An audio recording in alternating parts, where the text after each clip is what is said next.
Avec la série Il était une fois les Imagineers sur Disney+, la Walt Disney Company propose de voir les dessous de la création des parcs, de leur point de vue en tout cas. Mais en regardant ces documentaires d'1 heure chacun, et notamment les images d'archives qui les composent, quelque chose saute aux yeux. Où sont les femmes ? En effet, la firme de Mickey a mis beaucoup de temps à adapter ses équipes à la mentalité du féminisme, ou, en tout cas, de l'égalité des sexes.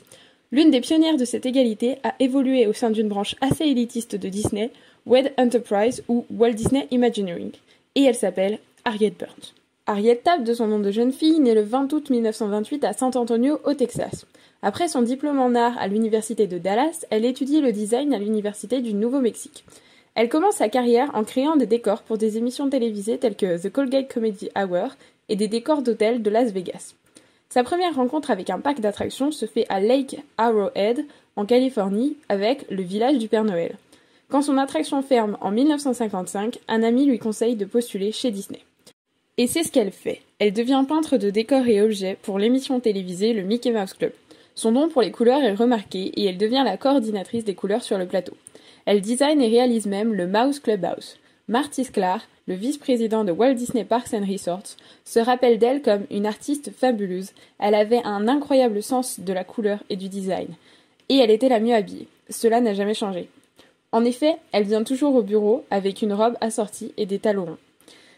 C'était les années 50, explique-t-elle. Je portais des robes accordées par couleur, des talons hauts et des gants pour aller travailler. Les filles ne portaient pas de pantalon à l'époque, mais j'en avais toujours un au cas où je devrais escalader vers des endroits hauts. Harriet Burns fait partie des 3 employés originaux de WED Enterprise qui deviendra plus tard Walt Disney Imagineering. Durant sa période dans l'équipe des Imagineers, elle crée des modèles pour le château de la Belle au Bois dormant et les attractions Matterhorn, Pirates des Caraïbes et le Manoir hanté. Ses talents lui sont également utiles pour le figure finishing, c'est-à-dire la finition des mannequins et des robots des attractions. Elle-même disait que le projet le plus difficile sur lequel elle a travaillé était les oiseaux du spectacle Walt Disney's Enchanted Tiki Room. And we should be able to have a whole restaurant full of birds. And so we knew we couldn't have live birds in a restaurant. So it was his idea to do this thing. And he would bring in toys for us to take apart and look at, you know, the little cheap bar toy type thing. Some were batteries and some were wind up. So he said, play with these things and see if we can't figure out. He said, we can have lots of birds. And he said, some of them will flip their wings and tails, and some of them will turn their heads and tweet. And he said, some of them will do all sorts of different things. They won't all do the same, but they'll all breathe. And I thought, breathe, you know, this is not going to be an easy project. Quand ils expiraient, tout allait bien, mais quand ils aspiraient, ils s'écrasaient. On aurait dit qu'ils avaient des mythes. Une fois qu'elle comprend comment marche la technique, elle réalise aussi des oiseaux pour le film Mary Poppins. Elle apparaît également dans certaines émissions présentant les nouveautés des parcs Disney, intitulées Walt Disney Wonderful World of Color. Elle quitte finalement les Imagineers en 1986. Même après sa retraite, elle reste un membre très important et actif de la communauté des arts et de la musique de Santa Barbara. Elle meurt finalement en 2008 d'une complication d'une maladie du cœur.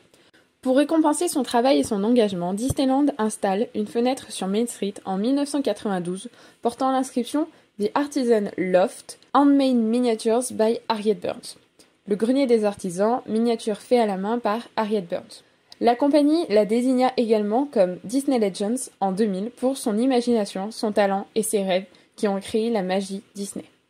Marty Sklar explique « Je pense qu'Harriet était l'Imagineers préférée de Walt ». Et voilà, c'est tout pour cette petite vidéo. C'est ma toute première vidéo, donc si vous avez des suggestions, des commentaires ou des avis positifs ou négatifs, tant qu'elles sont constructifs, je vous invite à les mettre dans les commentaires. N'hésitez pas à vous abonner à la chaîne et je vous invite également à aller voir mon blog avec d'autres articles qui pourraient vous intéresser.